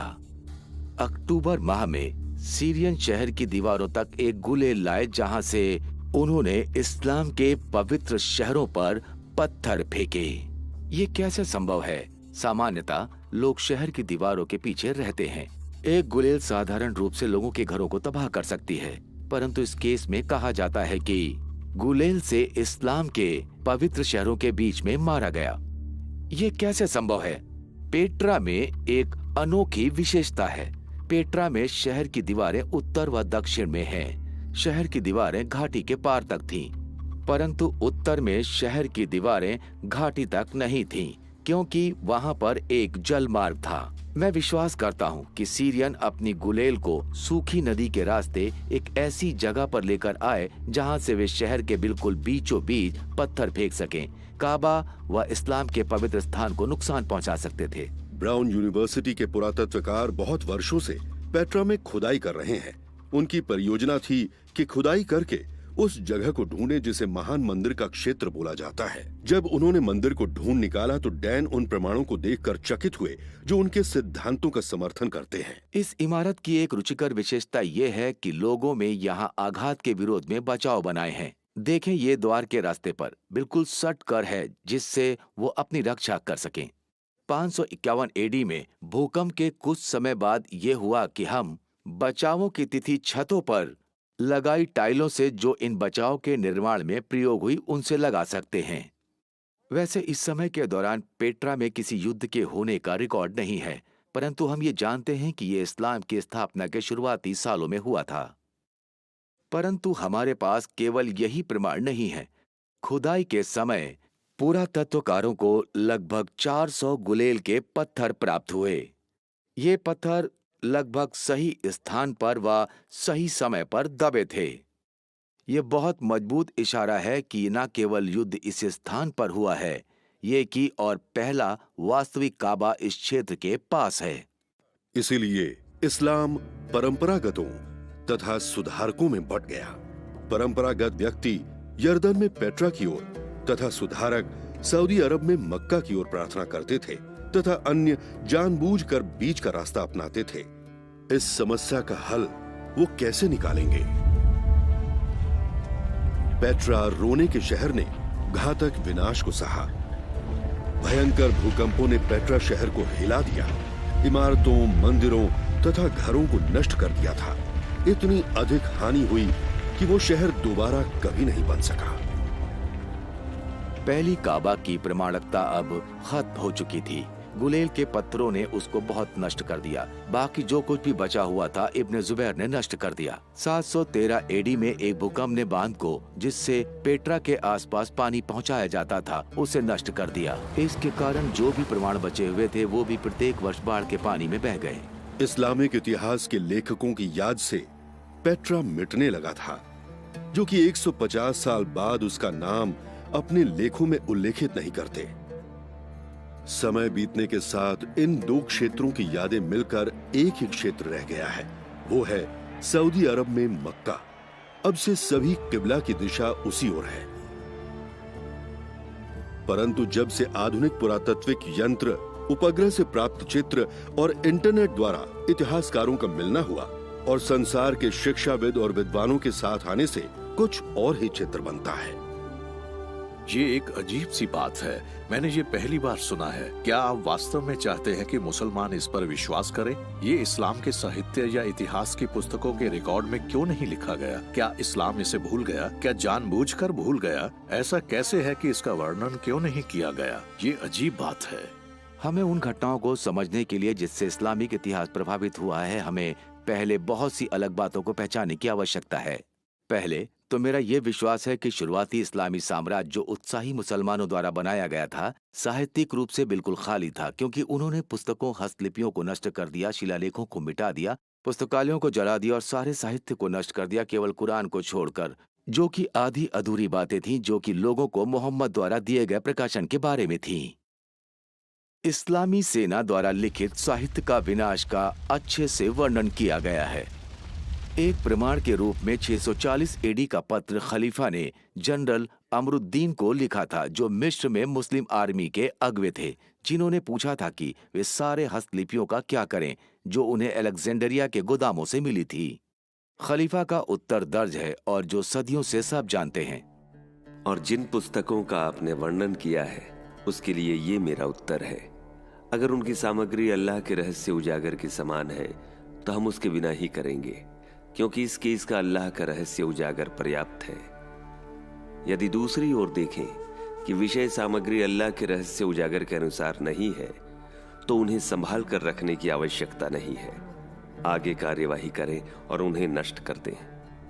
मुसलमान लेखक अल कैफी बताते हैं कि अलेक्जेंड्रिया में पुस्तकों को सार्वजनिक स्नान के लिए दे दिया गया, जहां उसे चूल्हे में प्रयोग करते थे, जिससे वे गर्म पानी से आरामदायक स्नान कर सकें।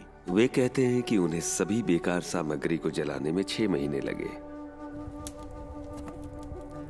यूटाइशम कॉन्स्टेंटिनोपल के आचार्य के रिकॉर्ड के अनुसार अलेक्जेंड्रिया की लाइब्रेरी से मिली पुस्तकों से 4000 लोगों ने स्नान का लाभ उठाया।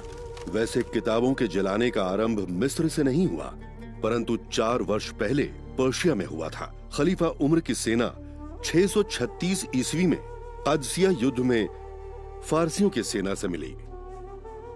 जनवरी 637 ईस्वी के आरंभ में मुसलमान गार्ड पहले ही टेसिफोन के बाहरी क्षेत्र में पहुंच गए और 2 महीने तक शहर में सैनिकों ने घेरा डाले रखा। आखिर में वो शहर हार गया और मुसलमानों ने उस पर कब्जा कर लिया। युद्ध के समय टेसिफोन के महल व लाइब्रेरी को जानबूझकर जलाया गया। अंत में अरब में सिर्फ एक ही किताब बची, वो थी महिमामय कुरान। जब हम कुरान के इतिहास को देखते हैं तो इतिहासकारों ने बहुत संघर्ष किया। ऐसा लगता है कि कुरान का बहुत सा भाग लिखने की जगह मौखिक रूप से याद रखते थे, क्योंकि अरब के व्यक्ति याद करने में बहुत अच्छे थे और उनमें पूरी कुरान याद करने की योग्यता थी। इसलिए याद की गई सामग्री को मौखिक परंपरा में रखने से बहुत कठिनाइयां हुई। सबसे पहले तो प्रत्येक व्यक्ति का याद रखने का तरीका बिल्कुल सही व उत्तम होना चाहिए। कुरान के मामले में भिन्न आयतों पर वाद विवाद हुआ, कैसे इसका अनुवाद होना चाहिए और पूर्ण रूप से इसको शामिल करना चाहिए या नहीं। दूसरा, ये समस्या थी कि एक सीखे हुए व्यक्ति से दूसरे अनुभवहीन व्यक्ति को ज्ञान बांटने में मुश्किल था।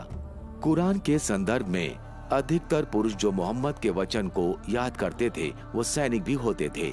ऐसे में अक्सर सैनिक युद्ध में मारे जाते थे और उनका कुरान का ज्ञान भी उनके साथ समाप्त हो जाता था। यमामा के युद्ध के उदाहरण में विस्तार से बताया गया है कि जब 450 व्यक्ति जिन्होंने कुरान को याद कर रखा था उनकी मृत्यु हो गई।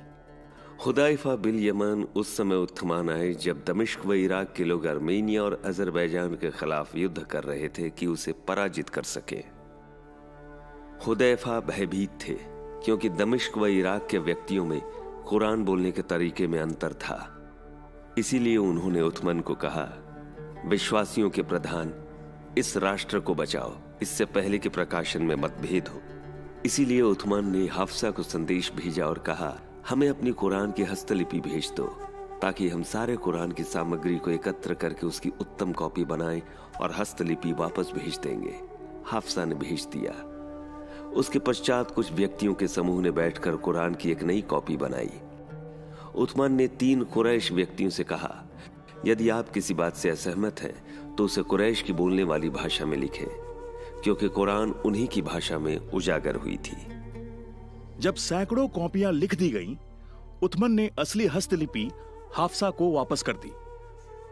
उथमन ने उसकी एक कॉपी प्रत्येक मुस्लिम क्षेत्र में भेज दी और आज्ञा दी कि अन्य कुरान की सामग्री, चाहे वो टुकड़ों में लिखी हस्तलिपि हो या पूरी कॉपी हो, सब जला दी जाएं।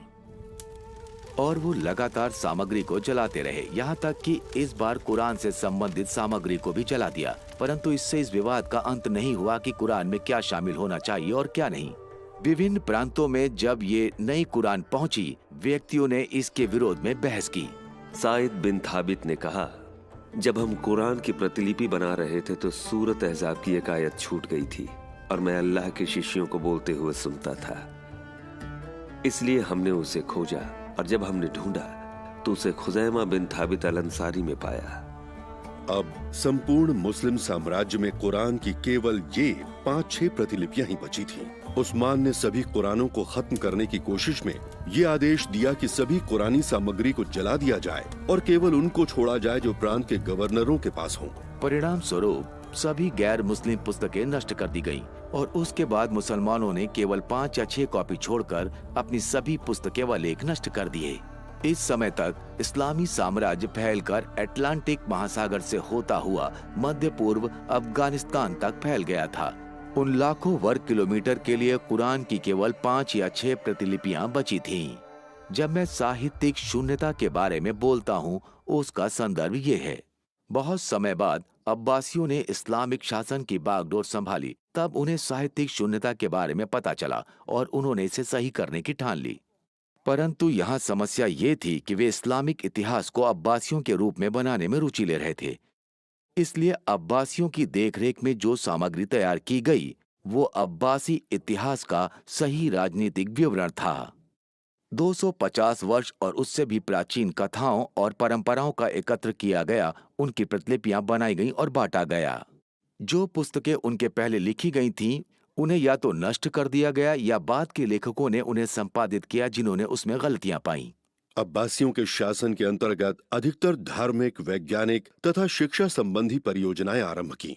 अब्बासी शासकों ने छात्रों के विकास को उत्साहित किया, जो न केवल इस्लाम के प्रारंभिक वर्षों को अच्छे रूप में दर्शाए गए, परंतु उनके राज्य पर शासन करने के अधिकार का भी निश्चय होगा। इस समय के अंतराल में हम देखते हैं कि महान इस्लामिक इतिहासकार इस्लामी इतिहास पर लेख लिख रहे हैं तथा उन्होंने पहले के काम का भी संपादन किया। उदाहरण के लिए हमारे पास इब्ने इसहाक द्वारा लिखी गई मोहम्मद की असली जीवनी नहीं है, क्योंकि इब्ने हशम ने अब्बासियों की अगुवाई में वो सही किया जिसे असली दस्तावेजों में गंभीर गलती कहा गया था।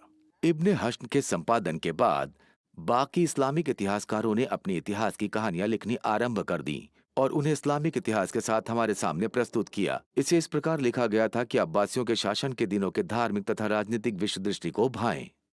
क्या यह संभव है कि मुसलमान आज अब्बासियों के छिपाए जाने के शिकार हैं? क्या अब्बासियों ने जानबूझकर मुसलमानों को पेट्रा में एकत्र होने के वर्जित स्थान की ओर प्रार्थना करने से मना किया, जैसे कुरान में आज्ञा है कि उनको मक्का में स्थित काले पत्थर की ओर प्रार्थना करनी है? क्या अभी तक मुसलमान अब्बासियों के प्रचार के कारण गुमराह हो रहे हैं? मैं विश्वास करता हूं कि ये तब शुरू हो गया था जब पहले के मुस्लिम अगुवाओं ने कुरान के छोटे टुकड़ों को एक साथ एकत्र किया। समस्या एकत्र करने की नहीं थी, बल्कि ये थी कि उन्होंने हर उस वस्तु को नष्ट कर दिया था जो उनके विचारों के विरुद्ध थी। यहाँ पर पश्चिमी विचारों तथा मुस्लिम विचारों में एक बड़ा विभाजन है। पश्चिमी विचारों में बाद की हस्तलिपि कम विश्वसनीय है क्योंकि ये प्रतिलिपियों की भी कॉपी है। इसके लिए हमें पहले के साधनों की सामग्री को देखना पड़ता है क्योंकि वो बिल्कुल सही है। दूसरी ओर मुस्लिम विचारों के अनुसार पहले की हस्तलिपि कम विश्वसनीय है तथा बाद की हस्तलिपि पहले की हस्तलिपि की जगह ले लेती है। यहाँ तक कि कुरान में भी पहले के प्रकाशन बाद के प्रकाशन की जगह ले लेते हैं या अभिनिषेध करती है। एक बार जब आप इस अभिनिषेध के संदर्भ को स्वीकार कर लेंगे, तब आप हर तरह के बदलाव को स्वीकार कर लेंगे। अगर अब्बासियों ने इतिहास से छेड़छाड़ की थी, तो क्या उन्होंने कुरान के लेखों के साथ भी छेड़खानी की होगी? लेकिन किस तरह? मक्का का नाम सूरा 48 में आया। अबू बकर, मोहम्मद के उत्तराधिकारी, ने सबसे पहले कुरानिक सामग्री का संकलन किया। उनके बाद उस्मान ने इस संग्रह का उपयोग करा और फिर उसमें जोड़ भी दिया। इतिहासकार बताते हैं कि उस्मान के कुरान को संकलन करने के बाद भी व्यक्तियों को मोहम्मद द्वारा प्रकाशित और बहुत सी आयतें याद हैं। हर बार जब एक नई कुरान आती है तो उसे ये कहा जाता है कि वही सबसे पूर्ण कुरान है। पहले आई हुई ठीक थी, परंतु नई वाली अधिक पूर्ण थी, जिसमें अधिक रहस्य उजागर किया गया था। क्या अब्बासी लोग और भी अधिक संपूर्ण कुरान लाए जिसमें मक्का का वर्णन था? आज हमारे पास संग्रहालयों में इस्तांबुल से समरकंद तक बहुत सी अब्बासी कूफी कुरानें हैं। इन कुरानों में कूफी लिपि का प्रयोग किया गया है, जिसका कूफा के शहर में आविष्कार हुआ था। पर पहले की कुरानों का क्या, जो दूसरी लिपियों में लिखी गई थी? मैंने पहले के कुरानी चर्म पत्र जो कूफा की लिपि से पहले लिखे गए थे उनमें खोजा है। इससे आपको आश्चर्य नहीं होना चाहिए कि कूफा लिपि से पहले की कोई भी सामग्री किबला के बदलने की या मक्का के शहर का किसी भी आयत में वर्णन नहीं करती है। इतिहासकारों ने मुझे चुनौती दी कि मैं इस्लाम के इतिहास को दोबारा लिखने का प्रयास कर रहा हूँ। मैं विश्वास दिलाता हूँ कि मैं ऐसा करने का प्रयास नहीं कर रहा हूँ। मैं केवल एक छोटे बदलाव की सलाह दे रहा हूँ। बहुत वर्षों पहले इस्लाम के शहर को बक्का नाम से बुलाया गया।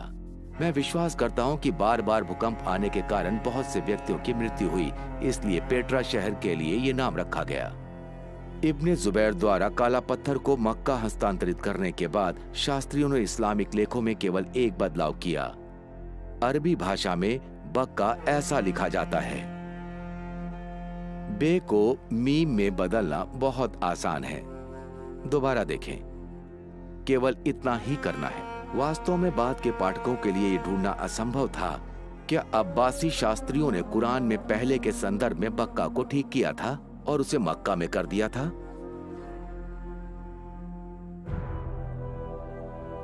मैं विश्वास करता हूं कि सारे प्रमाण इस ओर संकेत करते हैं कि पेट्रा बक्का का प्राचीन शहर है, जो इस्लाम की स्थापना का स्थान है।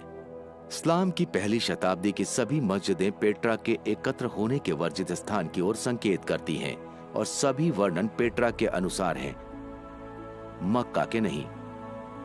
कुरान में मुसलमानों को यह आदेश दिया गया है कि वो एकत्र होने के वर्जित स्थान की ओर प्रार्थना करें। कुरान में काली चट्टान के बारे में कुछ भी नहीं है। ये स्पष्ट है कि यद्यपि डैन गिब्सन का शोध इस्लामिक इतिहास से जुड़ा है और उन्हें अरब संसार से बहुत प्रेम है, उनके सिद्धांत मुसलमानों के लिए चुनौतीपूर्ण होंगे। पूरे संसार में जब विश्वास जांच के अंतर्गत आता है तो वो मूल सच्चाई को सिद्ध करने के लिए होता है। सभी धर्मों को गंभीर शोध की आवश्यकता होती है। हो सकता है ये बहुत कठिन हो। यदि ये संभव है तो इस्लाम को पूछने की आवश्यकता है कि अब्बासियों के इस प्रचार से कि कैसे और कहां उनके धर्म का आरंभ हुआ। और यदि ये सच है तो आज के औसत मुसलमान के लिए इसका क्या अर्थ है?